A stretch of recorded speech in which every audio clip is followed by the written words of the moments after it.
Yo, shout out to the Most High. It's always a high see when our Lord status LDs, also known Lawrence the One, for another episode. I need to know my special guest. Introduce yourself. I go by Gunna Goes Global, formerly known as Gunna, formerly known as Gunna. You know what I'm saying? AKA, you know what I mean? A few other things, man, depending on who you ask, man. But it's all honorable if they tell the truth. You feel me?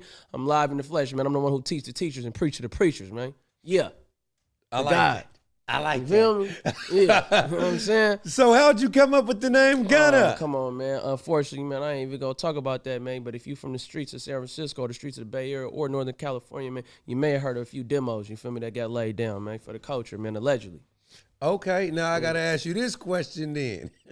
Before you was Gunna, what was your other name? Did you have another name? My government name I won't disclose, man. You feel me? No, I'm saying stage name. Stage name. Oh, ECIDO. ECIDO, for sure. That was very, very, very early on, like the first 10 songs. That was what is ECIDO? Man, honestly, I thought I was gonna be a pimp.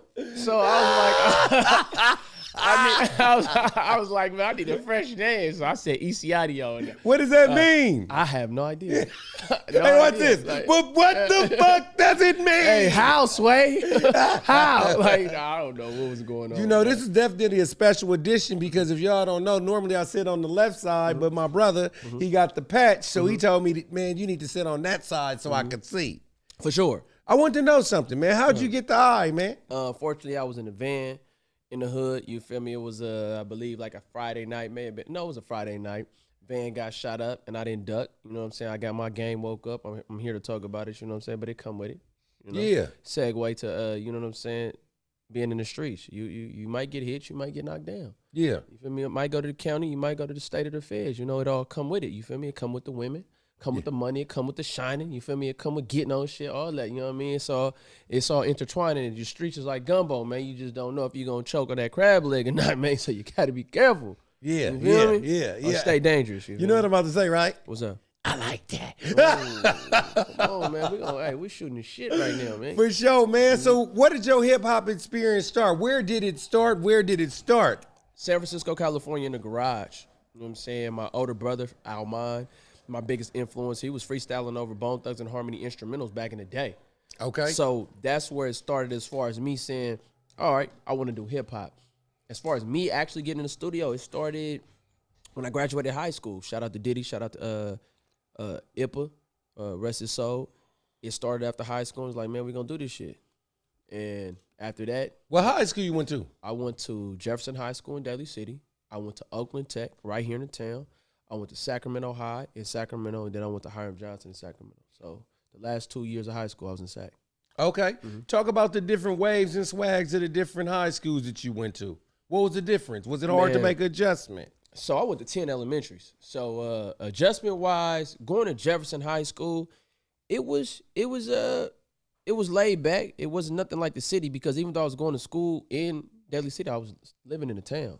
It was that bad. Like, mom was like, man, I don't want you going to school in Oakland because it's like, you know, you ain't really going to have a chance to do much in life. That's how she felt back then, you feel me, based on what we seeing. So going to school at Jeff, it was cool, but it wasn't my flavor. You know what I'm saying? It was the energy was extremely low. And then when I got to Tech, to this day, that's the greatest school I ever been to as far as energy-wise because I felt going to Tech, as the teachers would say, if you want to learn, I'm going to teach you, but if you don't, whatever you're going to do, you're going to do. So I went to Tech with Marshawn Lynch. I went to Carter with Marshawn Lynch, too. I went to, what's my man's name? Everybody from North Oakland. Leon Poe? Leon Poe, yeah. He went to, when I went to Santa Fe, I think he was maybe, he played with Mondo. Shout out Mondo. All of them dudes, we all come from the same circle and shit like that. Yeah. We all a year or two apart. So going to Tech, it was off the hook. I was already selling dope at the time. So I would I would pull nighters and then go to school to sleep. I think my first class might have been like chemistry or biology or something like that. And I just remember always being asleep in that thing. But I feel like the teachers back then really knew what we was going through already. It was like, man, you know what I mean? Some teachers will wake you up, but a lot of them just knew, like, you got a lot going on and school ain't your focus. Yeah. And lot. Okay. And then Sac was cool. That's when the first time I seen Bloods, first time I seen Crips. I went to school at Sac High with a lot of people from, well, everybody was from Oak Park, a few from Free Ridge. And then I went to Johnson, which was like a gumbo pot of California because you had Sac up there, North Sac, South Sac, East Sac, and then Midtown, as they call it now. Then you had the whole Bay. you had hella us. You know what I'm saying? Hella the city, the rich, EPA, the town, Vallejo. We all was up there, and then you had people from LA. So Johnson was a whole different experience, and then you had the Nortes up there too. So was it a big school? Johnson wasn't big, but it had a huge impact, and I believe when I came, the football program was popular. So the swags, it's a huge difference, of course, being in the town, being in Daly City and Sac, like being introduced to gangbanging culture and shit like that. Yeah, talk about that a little bit. It was a lot. It was a lot because I didn't understand the whole situation with colors. I was like, damn, it's a trip. We grew up banging the block, you know what I mean? Repping the set, repping the turf. But I was fortunate enough to actually meet a lot of people that was super peasy. Like, to keep it all the way a buck with you with some dudes from Sac that I still fuck with. So it was cool, but I also knew it wasn't a place for me. Like, I moved probably like 2 weeks after graduation. I was back in the city. Yeah, did you ever get approached about a color you may have worn, or did you subscribe to that gang culture? Nah, man, nah. I was fortunate enough when I went to Sac High, all of them was Bloods and shit. When they seen me, I had grill. I used to have grill, 8 at the top, 8 at the bottom, so they pretty much knew from the jump, like, you not from out here at all. And then when I went to Johnson, it was the same thing. So, nah, I messed with the Bloods and the Crips and a few Pyrus, you know what I'm saying? And then people from the mob out there, you know, to this day, like. Yeah. So you gonna thug anywhere you at, huh? Oh yeah, man. I'm gonna represent this Yay area, man. Filmo shit, man. This 800 shit, man. It been like this. It's gonna be from the womb to the tomb. You feel me? Everywhere that I've been, I done represented it with honor, man. Even when I was out here in the town living. Big shout out to Gas Skill, you know what I'm saying? But it was never you gotta be from here. It was more like, okay, you one of us, but you from over there. You know what I'm saying? That's why I still show love to him to this day, because that's why I jumped off the porch. Yeah, for sure. When you grow up with people, would be like. Then be like your brothers and sisters, but when you visiting somewhere, you be like a cousin. Like the block is grandmama house and shit like that. You know what I'm saying? But it's all love though. Man, so you got a lot of stuff going on, man. I seen you on TV. You're getting arrested on the Bay Bridge. You on the news and all that. You an outspoken person, right? Definitely. How did you begin that? I have to credit, of course, the Most High, but my grandmother and my parents. My parents met in college. My father's extremely outspoken. My mother's outspoken. And my grandmother, she's the one who instilled, like, the wisdom in me. So that's the balance. Yeah, I'm off the, you know, the street shit is what it is, but at the same time, that's not in my house. We grew up listening to gospel music. We grew up listening to jazz, reggae, R&B, soul music, Motown. I was raised on Motown. Outside is where I got all the street shit. You feel me? So we come up loving black culture, loving black people, loving black history. That's what I was raised on. You understand what I'm saying? What I'm saying? In the house, it wasn't stay out the sun so you won't get dark. It was go outside so you can get dark. It was the opposite of what I seen in my environment. You know how it is growing up. Yeah. It's colorism. It's a lot of ignorant sayings and shit, hair texture and all that. Nah, my family is the complete opposite, man. We proud of all that shit. You know what I'm saying? We proud of it. So I came outside like that, and I'm still like that to this day. Can I ask you a question that's pretty random? You know, Indians can be really dark. For sure. Do you consider them black? No, I think you're talking more. When I say black, it's more of. It's not so much of a skin tone. It's more of features. Because of course, when you're talking about Indians, I'm assuming like from Pakistan, well, India, of course, but Pakistan, people who come from the Middle East and India, you see them 7-Eleven and stuff like that. They'll be darker than us, but they don't have Negroid features. You know what I mean? So I don't consider them black at all. I consider them their own ethnic group. I don't. And do you believe that the black people of America are the lost tribe of Israel? Yes. I believe that the black people in the United States of America are uniquely gifted. I don't know the depths of the lost tribe, but I know it's something extremely different about us from everywhere else in the world. And I know in the last 400 years, we have led the liberation. Shout out to Haiti. They go crazy too. But when you look at modern liberation movements, from the Black Panther Party to Civil Rights Movement to the majority of stuff that you can name, from hip-hop culture to influence to just everything, music, like it all come from black folks in America. Sports, music, culture, you know what I'm saying, intellect, all that is coming from right here. And, you know, that's what it is. It's different. And you know what? I had a young man in here named JR, so I asked him this question as well. You know, Martin Luther King, right, got his own holiday, right? What black African-American or woman from America, black woman from America, do you feel like should have their own holiday? Malcolm X. No, woman. Oh, you said woman? We could go with Fannie Lou Hamer. I'll probably go with Fannie Lou Hamer. What did she do? She was a civil rights activist back in the day, and she spoke up. She was very vocal, despite her lack of book smarts. She was able to get up there and do her thing as a civil rights activist. You know what I'm saying? I thought she was. I believe she's super dope. You know what I'm saying? So yeah. Gotcha. So everybody knows you and Stunner, you know what I'm saying? Like y'all A-alikes in the mic, you know what I'm saying? Sure. Like y'all be together and shit like that. How did y'all get hooked up? That's baby bruh. He did something extremely honorable. He acknowledged the fact that he grew up listening to my music. We from the same neighborhood, different blocks. It's 12 different blocks, well, 12 different sets in Fillmore. You know what I'm saying? We about 6 blocks apart, but we like a generation apart. And I'm a street dude, so we never crossed each other's path. I'm outside 2, 3 in the morning. He's not. Not only is he younger than me, he's not a street dude. So we came across each other on set. And via DM, he was like, Gunna, it's a movie about San Francisco. You interested in being in it? I didn't know him from a can of paint, but I had seen him because one of the youngest from my block had posted his video. He was rapping consciously. So I respected it. And I was like, man, that's hella dope. Even though that's not going to make it or fly around here, he got talent. Yeah. So when he said something about a movie, I kind of like shunned it. I was like, I ain't tripping. He was like, all right, I'm finna have a casting director tap in with you. I didn't really think nothing of it because I get DMs all the time. You know, people just be talking. And casting director tapped in with me.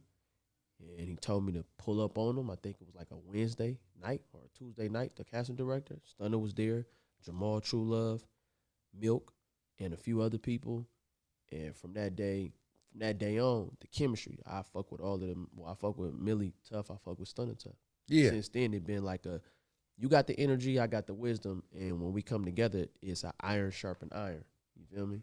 So that's what it been like since I met him. It been all love.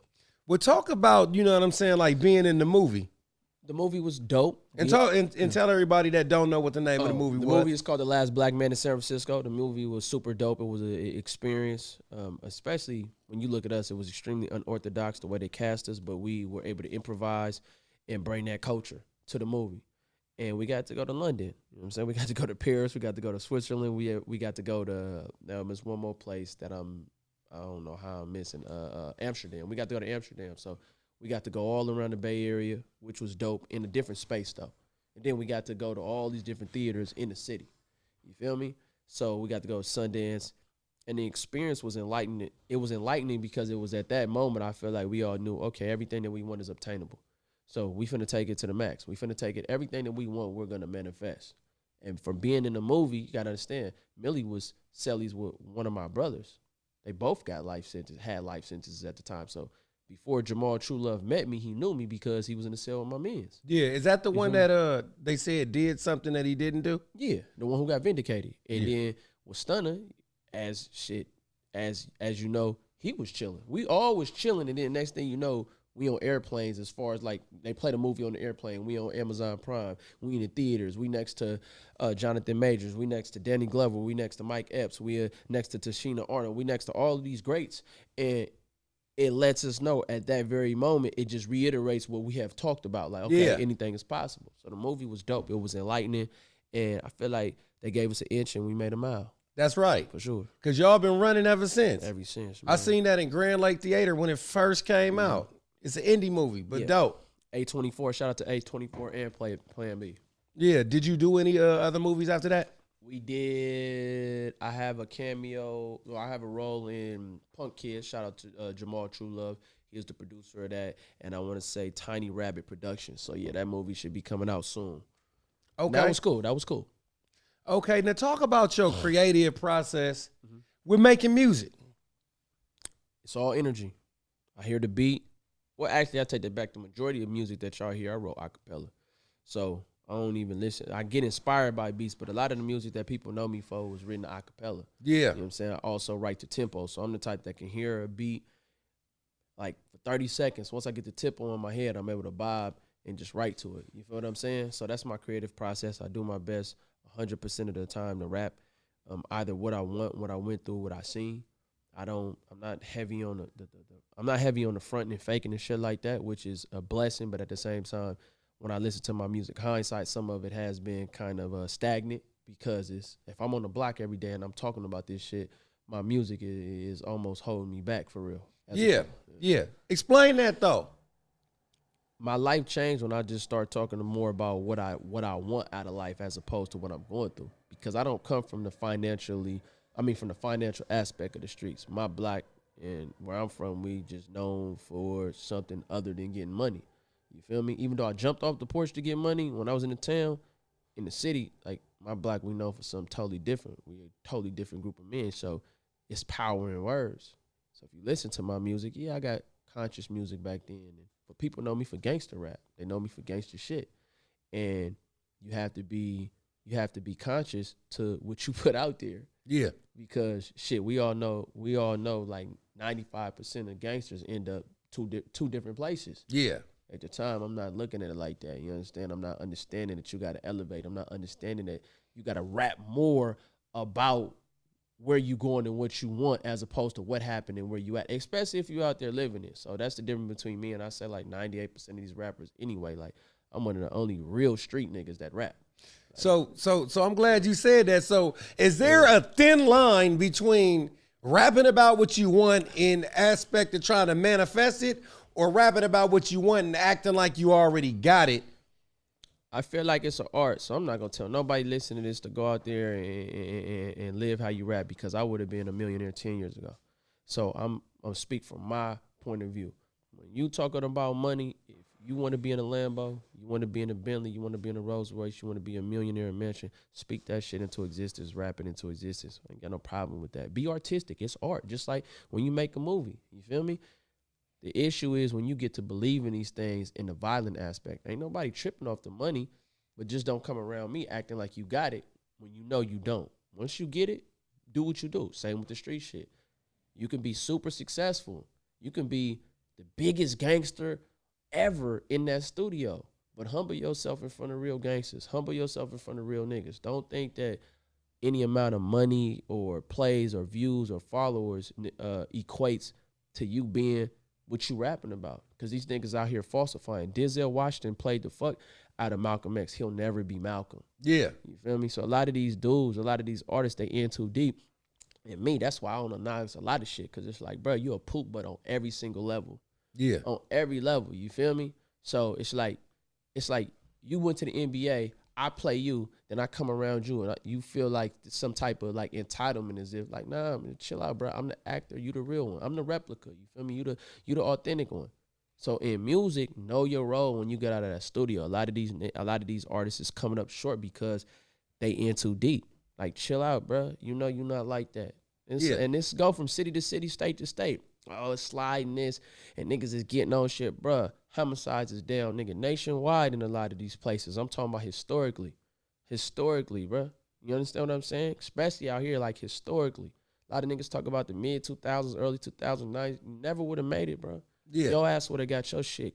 You would have got cooked. Yeah. Playing. Yeah. You know what? You saying some dope shit. You know what I'm saying? I gotta ask you this. Mm-hmm. Earlier, you were saying like Stunner Man had positive music or conscious music. Yeah.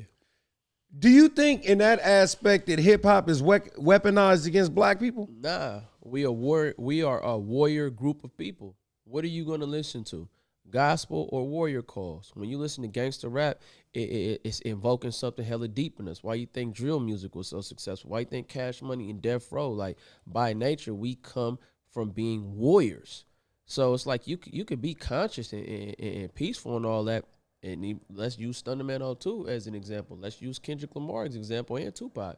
Once they transitioned to those warrior-like beats, you was able to hear that conscious message and it was able to blend. But when you got the conscious beat like Nas had on Illmatic or Tupac had on Tupacalypse or Stunner had before, niggas ain't really trying to hear that. Yeah. You feel me? Now let's put some production behind it. Let's put that bass behind it. Let's put that behind it. And then, man, you could preach all day.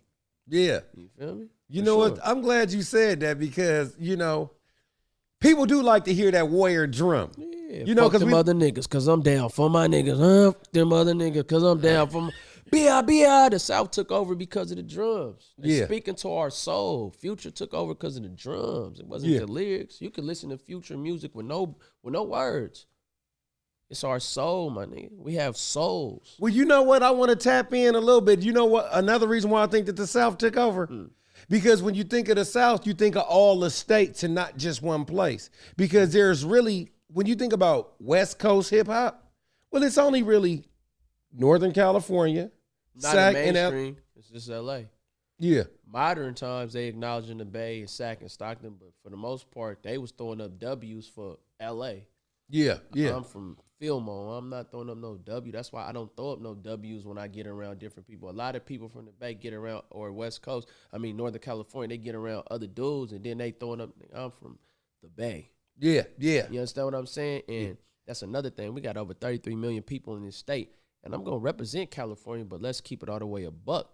You feel me? It's a difference between Southern California and Northern California. And what is that difference? Man, they got the funk and we got the mob. You understand? Yeah. It's the birthplace of the Black Panther Party. So we way different, for real. You know what I'm saying? We pioneers from independence to our ideology, and we've influenced the whole country. You understand what I'm saying? You got to, Pac influenced everybody. Where Pac get his ism from? Zaytoven is from San Francisco. Yeah. Who turned up Atlanta? You get what I'm saying? Yeah. Game was found by JT the Bigger Figure, who brought the West Coast back. You get what I'm saying? Mozzie heavily influenced by a bunch of artists from the Bay Area, including the Jacka and all these other, you feel me, prominent artists. So it's like when it comes to the Bay, man, we've influenced the whole world. We've influenced the whole nation. Just give us our credit. And it ain't about us saying we just saying acknowledge the inspiration. When you go to LA, they Bloods and Crips. They on a different type of time. You get what I'm saying? It's different claiming banging a rag and then claiming a block.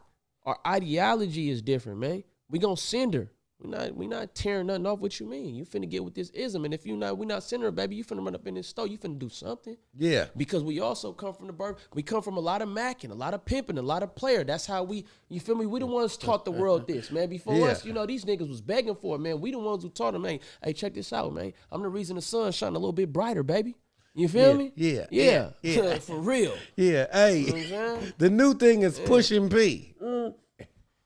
If you pushing P, man, it all depends. I know the word. I would say you can't push P if you're a T. You know what I'm saying? That's how I feel. And to push P, people could put all type of different words, positivity, you know what I'm saying, power, whatever the case.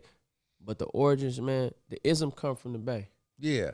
And this is the home of the ism, like I said, man. A lot of people heavily influenced by right here, this region, this soil, man. There's something different about it. So why do you think that the Bay Area doesn't get its proper due and respect in the whole grand scheme of things?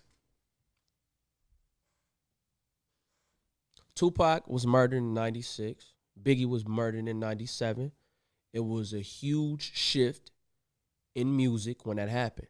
And if you look at the album sales and you look at the coverage, they wanted the West Coast to go away. Snoop had to go to New Orleans, if you remember. We got the biggest rapper on earth had to go to No Limit Records to resurrect his career. They was not trying to hear us on no level. So what happens? You don't hear nothing from the West Coast until really the game for real. I'm not talking about I'm not saying it wasn't talent here, but for years, from 96 really to 2003, who went gold, who went platinum? So then a lot of us start pandering and thinking, oh, when we get around other people. You mean in terms of new artists, right? I'm talking about. Because, Biggie and Short and E40 kind of still always kept it going. Those is icons. So if I don't mention Short in the Bay, it's not. That's a given. And E40, those are hip hop icons. They way bigger than the Bay. They gotcha. It's a given.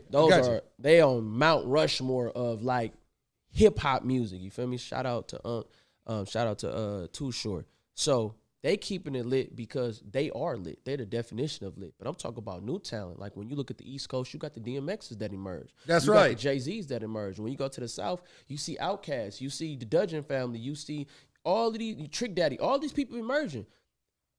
From Chico to San Diego, ain't nobody coming up out of California that's getting that nationwide notoriety. And I feel like it had a lot to do with Pac. And where did Pac say he would be from, if anywhere? He said he'd be from Oakland, California. So I feel like our independence, I feel like that situation with Pac affected and minimized a lot of things that could have went great in the Bay. And then, of course, we had West Coast Bad Boys with Master P. That's slightly before my time, so I don't know the ins and outs. But it seemed like when P got his look, if you look at that, he was locked in with the Bay because he blew up in Richmond. And then if you look at Cash Money early on, E40 is in BG video. Cash Money is an Army. So the visual and Baller Blocking, he's on the video. He's on the song and shit. But those is legends. Modern, I don't know what happened. Yeah, I don't know, but I do know as things shifted, we was being represented the right way, and then the internet came and it kind of like it fucked up the chain of command and the order. Yeah, and a lot of these artists that was new to it and not true to it got in position. And they just did clown shit because they clowns. Yeah, and niggas ain't represent this shit the right way. And I'm not talking about nobody specific. I'm talking about in general. Shit ain't being represented the right way. You go to Chicago, them niggas proud to be from Chirac. Go to Long Beach, them niggas proud to be from Long Beach. Compton, nigga, they were happy to be, they proud to be from Compton. You got to be proud to be from the Bay. In order to be prideful, you got to have knowledge yourself. A lot of these niggas don't know their history. You feel me? Them niggas in Sac is proud to be from Sacramento. Whether they fuck with Sebo or not, nigga, they come from something. Stockton, nigga, they just put themselves on the map. So it's like, when you come to the Bay, what part of the Bay you from and what you represent? Is you proud of this shit? When you get around these other people, do you talk like them or do you talk like us? Do you mention our names in the rooms or do you just blend in and be representation and tell people how it was? Like, is you grabbing somebody else from your city? Okay, oh, I ain't from the Bay, I'm from here. Okay, who you grabbing from your city and from your block? Niggas is around here intimidated and niggas is in competition with each other on some weirdo shit. Every space I step in, man, I'm going to speak highly of somebody. All this talent we got, niggas got to understand that, man. This the region to be from. This the region to sound like. But until, nigga, we act like it, nigga, they ain't going to treat us like it. You see what me and Stunner got going on? You see what Stunner Man 02 got going on? You see what I got going on? You see what we got going on? It's players. It's me saying, hey, baby, bro, right now you on fire, man. We pushing what you got going on, man. It don't matter if I feel like I'm the best rapper in the world. I can humble myself and say, man, we going to do this for the movement. A lot of dudes around here, my nigga, they don't got that mentality. It ain't about the movement. It's about the moment. These niggas got that AI syndrome. It's about that MVP award. They don't want the championships. So that's what held us back. And that's also the opposite is being done now. So that's why you seeing more artists from the Bay emerge. We don't want to be local, my nigga. We need them gold plaques and the platinum plaques, my nigga. And also, we don't need one end of the spectrum representing the Bay. I remember for years, oh, it's too much gangster shit. Then Chicago came and took over the whole world. But I thought in the Bay, we was too gangster. I remember all these nerd-ass niggas trying to tell me that, oh, we got to do this and we got to do that. Nigga, we been mobbing. Yeah. We been mobbing. You feel me? So it's like a lot of people get in position also, my nigga, they just misconstruing the culture. And these niggas nerds, man. A lot of these niggas that been in position, these niggas nerds. So it's like, how you come from a place of mobbing, but then when you talk about this Bay Area shit, my nigga, you want to exclude the gangsters. You can't do that. You got to involve the streets. You got to involve the gangsters. And yeah, it's going to be some hiccups, but that's what hip-hop culture is. That's the beauty of it. Yeah. That's the beauty of it. Come on, man. Can we mix this shit together? Every successful label then did it. They try to ostracize the real niggas and then highlight some other maniacs, othery ass niggas. Don't get me wrong. It's talent around this motherfucker, but we need some real niggas involved. And I don't mean real because you standing on the block, nigga. If you're trash, you're trash. I'm just talking about some honorable shit. So we done been silenced and we done been ostracized and we done been, the Bay has been in the situation we've been in because niggas ain't been representing shit collectively. Look up the word collectively before you respond the right way. Collectively, not individually, collectively, niggas ain't representing this shit the right way. It's 101 cities and towns, my nigga. And you're not telling me we pushing the Bay. Them niggas in Atlanta, what they do? They got up under the A. Yeah. Them niggas in New York, what they do? They got up under that Yankees hat. You understand what I'm saying? What them niggas in Miami did? They got up under that slip and slide act. What them niggas in LA did? I was in LA. I was locked up in Terminal Island when them niggas and them older dudes in LA said, nigga, we finna bring this shit back. Nigga pushing everything from Pasadena to Inglewood to Long Beach to Compton to South Central. Nigga, they pushing everything in LA. And them niggas been on a 10-year wave right now. So niggas in the Bay gotta understand something, man. We gonna come together, man. Our time, you say, heard the Bible, man. The first shall be last and the last shall be first. And we've been last for a long time, so it's time for us to be first. Yeah. You feel me? Yeah. What era did you really like most of the Bay Area music? All this shit, man. I'm gonna keep it a buck with you. I know people gonna say the golden era is the 90s, man. But it's some shit in the 2000s, waking it up. You know what I'm saying? Some shit in the 2010s going crazy. So every decade is just like sports, man. You can't really compare Jordan in the 90s to nobody. You feel me? You can't compare Steve Young in the 90s to nobody. You can't compare Joe Montana in the 80s to nobody because the game evolved. You know what I'm saying? So I can appreciate that mob shit in the 90s. I come up on JT the Bigger Figure, Messy Morris, San Quinn, Rapping Forte, Be Legit, 11-5, you know what I'm saying? Selsky, Cool Nut, you understand me? E40, Be Legit, Selly Cell, Spice One, you feel me? Yuck Mouth, The Delinquents, The Loonies, you know what I mean? And a Too Short, and a long list of other dope ass artists in the 90s. Drew Down. Yeah. You feel me? I come from up under all this shit. Shout out to EPA. I know I didn't mention some of the artists up out of there. I apologize, you know what I'm saying? But I come from up under this shit. Yeah. So in the 2000s, nigga, I come up listening to MAC, free MAC. That's what I listened to in the 2000s. Blash, shout out to Mac Blash. Yeah, that's what I listened to in the 2000s. I was listening to his mixtapes back then. I was listening to 3 Times Crazy. You feel me? Shout out to Keek and Adrian, man. You know what I'm saying? Because that's how we coming with it. That's how we fuck with it. So, you know, it was a lot of dope in the 2000s. But, nah, man, it ain't no favorite era. Each era, it represents something different to me in the Bay, and that's another thing, man. You got to understand we got generations of gods in this motherfucker, generations of talent in this motherfucker, and the whole world been watching this shit from a distance and taking what they like and then applying it to their soil, you feel me, and then turning it into something. Yeah. Shout out to the Yay area, you understand me? I represent this shit with a passion. How many albums do you got? Good question, but I know I got about 200 or 300 songs that I ain't released that I'm going to get plaques on and shit like that. With me, shout out to my team, shout out to the team, shout out to my people.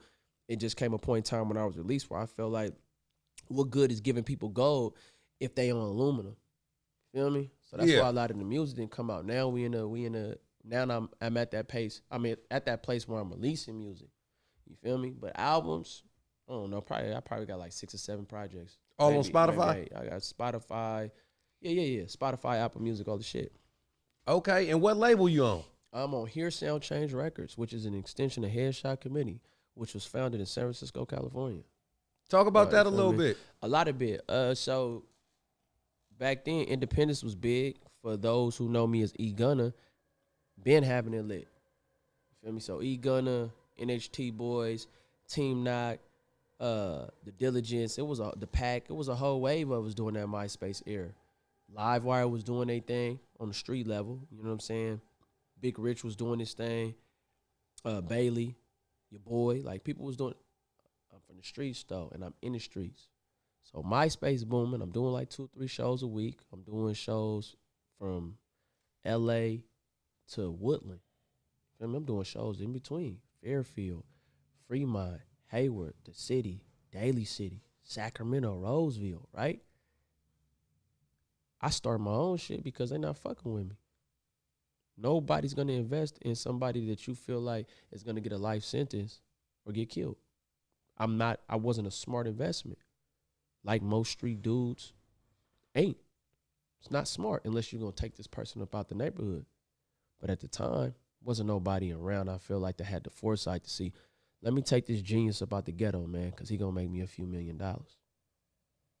So started my own label. When I started my own label, I employed and empowered my own people. And I influenced countless people from here to Sac. And I got to say that because Northern California, even when Pac was alive, it was from here to Sac up there with Sebo. You know what I'm saying? So started my own label in the likeness of, I would say, a Done Deal or Gillo Records, which is prominent Filmo record labels. You feel me? And I got arrested January 2011. Federal charges. Prior to that, I had a state charge where probably like 5 years prior for shooting somebody and shit like that. And these things remixed my destination. Remixed it. So I'm like, oh, bro, I'm finna be here. And I'm in shackles. Feel what I'm saying? So I started my own label because early on I realized, like, okay, I know more than most of the people in these spaces. And on top of that, like, I see the look like, oh, no, you got talent, but yeah. So I started the label, and we've been pushing, and proud owner of it. You feel me? That's my baby.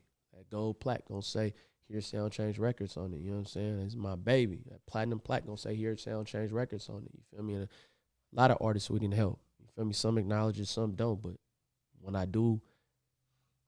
we do get in position, I will share a lot of information, a lot of footage, and just a lot of Bay Area history, Northern California history, so you can see the origins of a lot of phrases, a lot of words, and a lot of stuff that has manifested. I'm talking about, I've been talking like this since I was in middle school.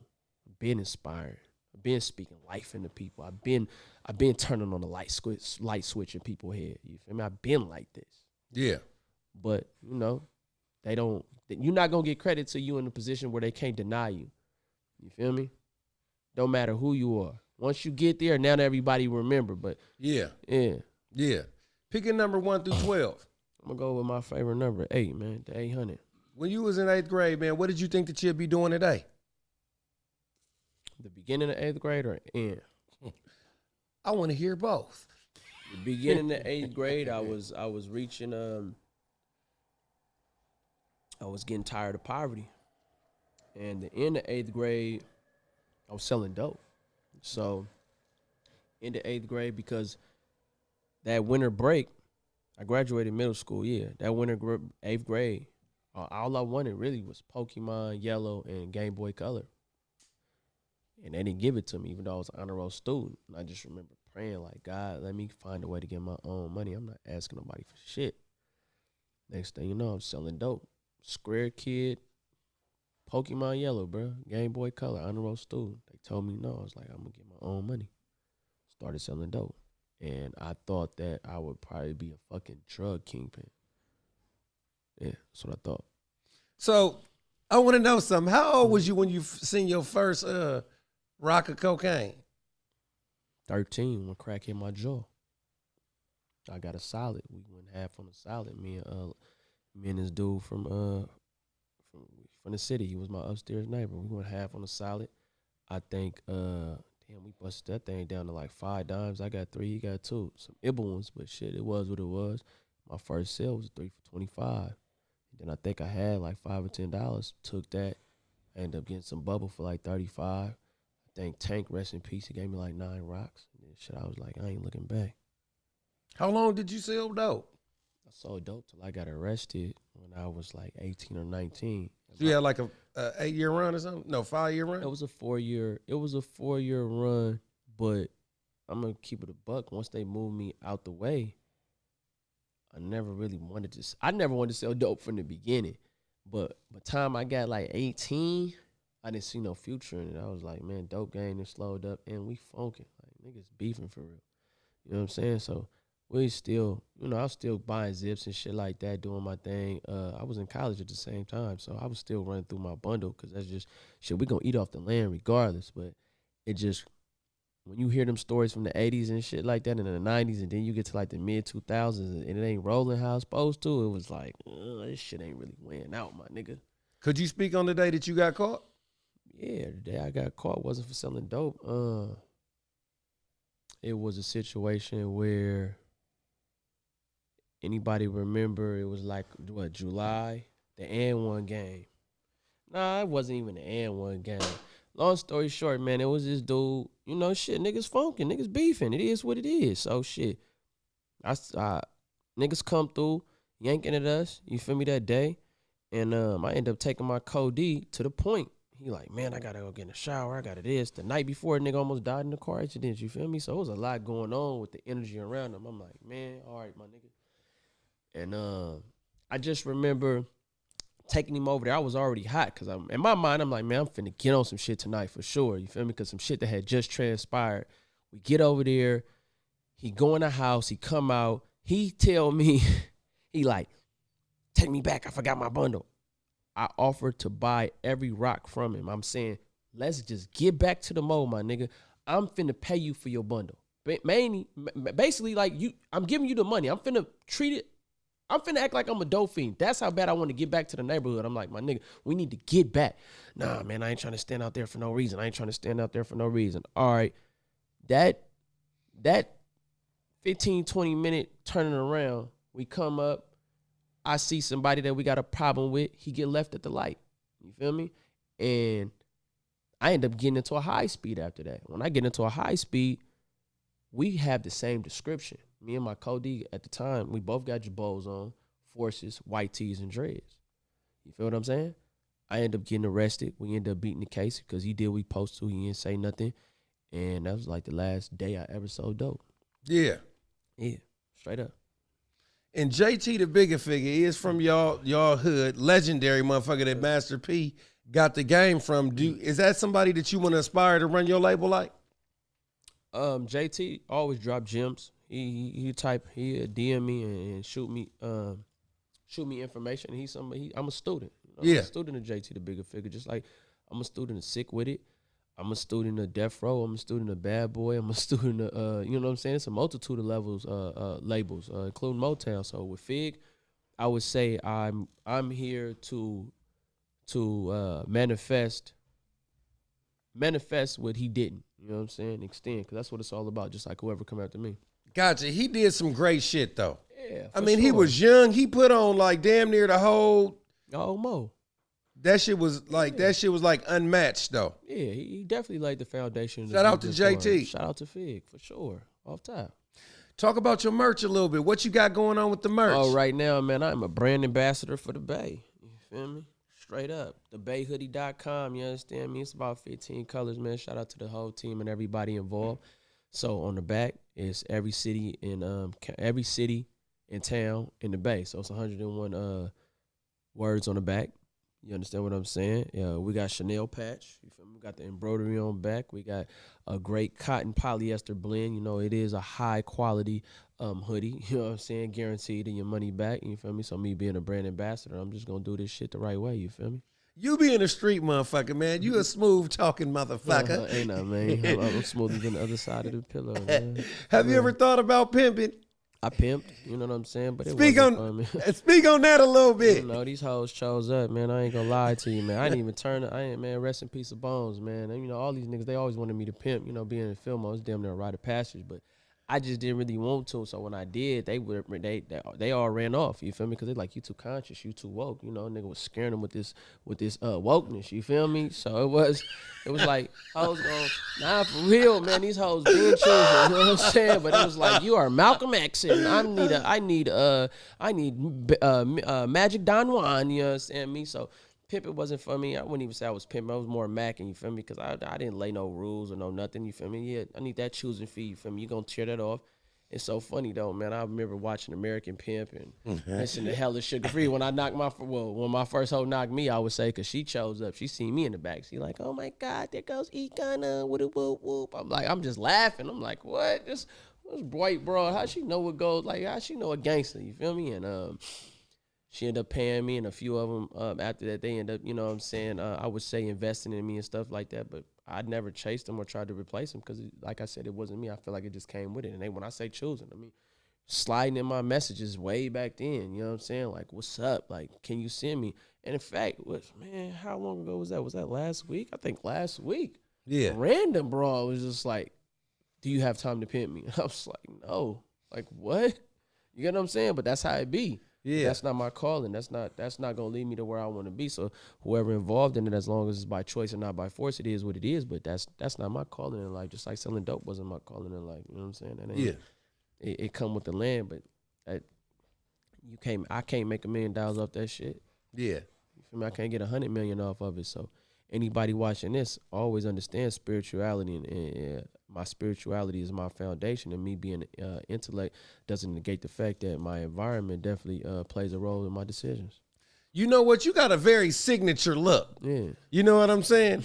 Do the police recognize you? Yeah, for sure. You know, especially growing up. No, I'm not going to say growing up, especially like where I'm from. Yeah, infamous over there and shit like that. You know, whether it be positive or negative, people know me. Because you speak up, you know what I'm saying? I done seen you on the news, right? Yeah, shut down the bridge. Yeah, and shutting down the bridge. Talk about that a little bit and what the relationship with the police and public officials was after that. Public officials is what it is. Police, you know, they here to lock us up regardless. So shutting down the bridge was more, it was actually 9 different demands that we had. We talked about health. We talked about education. We talked about prison reform. We talked about economic investment. We didn't shut it down like for the look. We actually shut it down with an agenda. But unfortunately, the agenda never was highlighted. You know what I'm saying? We was like, at this very moment, we can inconvenience people. Shout out to the people that got inconvenienced. And with that, we can bring attention to it. And with that attention, we can bring change. But I feel like at the time, our platforms just wasn't big enough to do that. So politically and consciously, that was a decision made by it was 4 of us in the collective. So we collectively like, okay, we finna do what we do.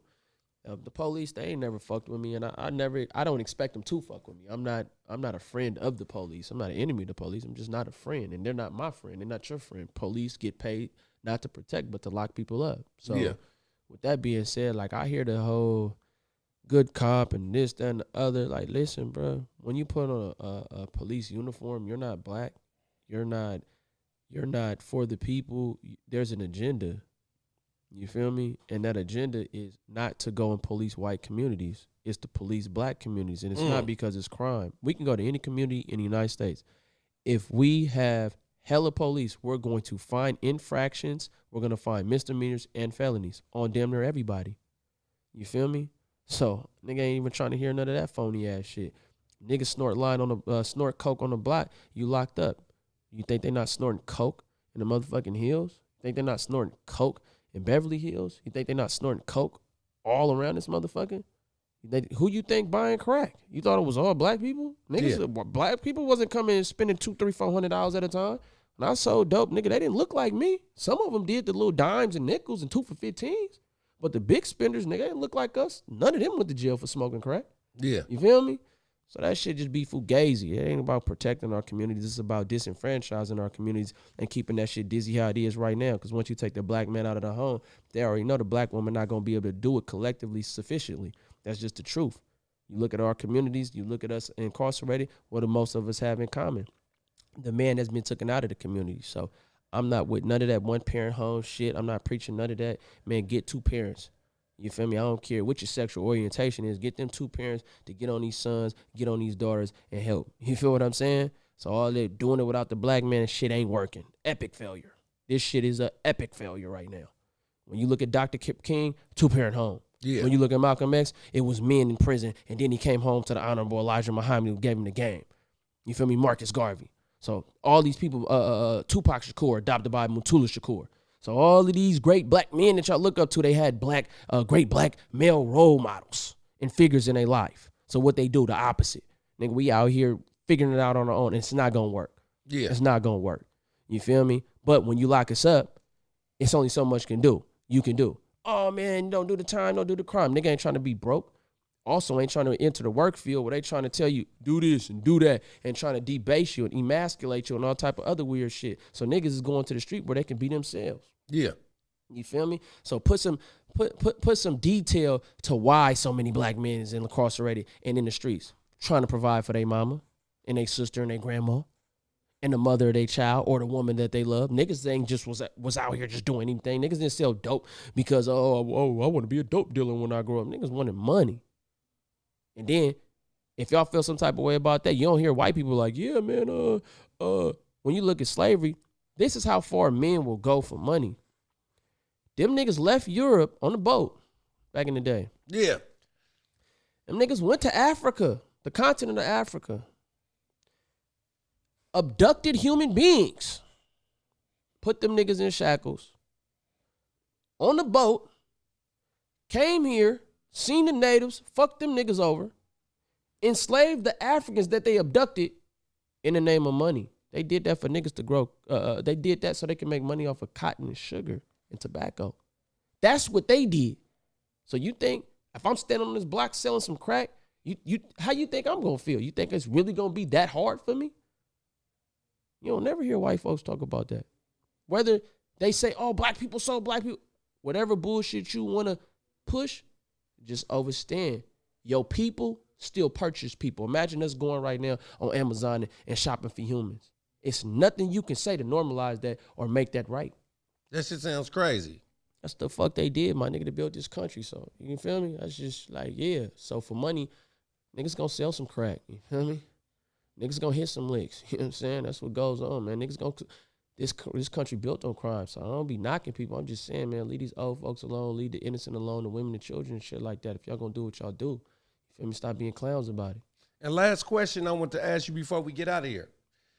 As far as like politics and stuff like that, you know what I'm saying? Like from back in the day, like when you used to be into it, has that old energy spilt into the new you where you have to do songs in certain places or can't do music with certain people?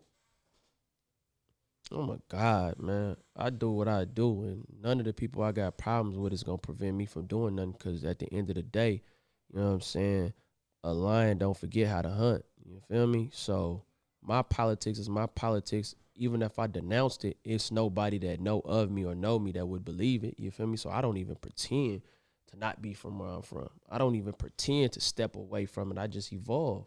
You feel me? You don't hear Jordan talking about I ain't the GOAT. He just not in the NBA. You get what I'm saying? So It's like, as men in your teens, your 20s, your 30s, your 40s, it just be different levels. It's a lot of like shit. To be honest with you, I come from being on the offense. Niggas was never on my line. I did over 100 shows in Northern California, let niggas know where I was gonna be 2-3 weeks in advance. Ain't nobody tried me. Ain't near nigga did nothing to me on God's green earth that I got problems with, like on some, even when I got shot, the van got shut up. The men that I got problems with, man, I know they don't want no smoke. You feel me? So that's why I'm able to do what I do. So the politics, I'm from where I'm from. I represent where I represent. Have I grown? I've evolved. Have I distanced myself? I mean, gentrification pretty much eradicated a lot of that shit, but it's not like I'm here because they allowed me to be. I'm not here because my enemies is are mature. Them niggas been hoes. Been hoes. And I'm gonna say it on niggas been hoes. Anybody I got a problem with, niggas been hoes. You feel me? See them niggas in main line, see them niggas in the street. That's just the type of energy I'm shifted to at the same time. You gotta understand, I'm a god, I'm a gangster, I'm a genius. So depending on what part of depending on how my Libra scale weigh, that's what you're gonna get up out of me. You feel me? The same way I'm talking to you right now, I can go to a college, campus. You feel me? I go to a high school campus and we can get on some financial literacy. We could talk philosophically. We could talk theoretically. At the same time, if we're going to talk about the streets, I'm not going to stray away from it. I'm not going to tell none of these young men to change their life. I'm going to say go get some money and move away if you really, really trying to focus on something. But nah, it's not no white flags, man, with me or none of that type of square ass shit, because what I stand for is something honorable. It's not the regular, oh, man, because you from a block. Nah, what I stand for. I'm going to stand for it until I'm not standing no more. You feel me? So that's how I carry myself, and that's why these niggas don't play with me. They know not to play with me. You feel me? They know not to play with me. Yeah, that's dope, man. Yeah, straight up. These niggas know not to play with me, man, for sure. On the internet, I can't control the back and forth. All I can tell you is in real life, ain't nobody play with me, man. Yeah, man. Ain't none of these niggas play with me, man. These niggas have had 1,000 opportunities, man. These niggas hide like roaches, man. Still, when the lights come on, man. Yeah. Well, thanks for coming out, man. Yeah, off top, man. You know what I'm about to say, right? Oh, nah, I don't. I like that. Yeah, off top, man. You feel me? Man, thanks for coming out. Thanks for coming on time, and tell people, you know what I'm saying, where they can find you at, as far as like what's your social media handles. I feel like at this point, if you don't know, you don't need to know, man. I'm not even gonna advertise it. If you didn't watch this interview, man, and you ain't read the description, then that's on you, man. I feel like at this point in time, man, you need to go find out who a god is. You need to find out who a gangster is. You need to find out who a genius is. You feel me? Yeah, you do that. You feel me? You do that. For sure, man. Well, I'm LD's, also known Lawrence the One, for another episode I Need to Know, and as usual, come on, you know what I want.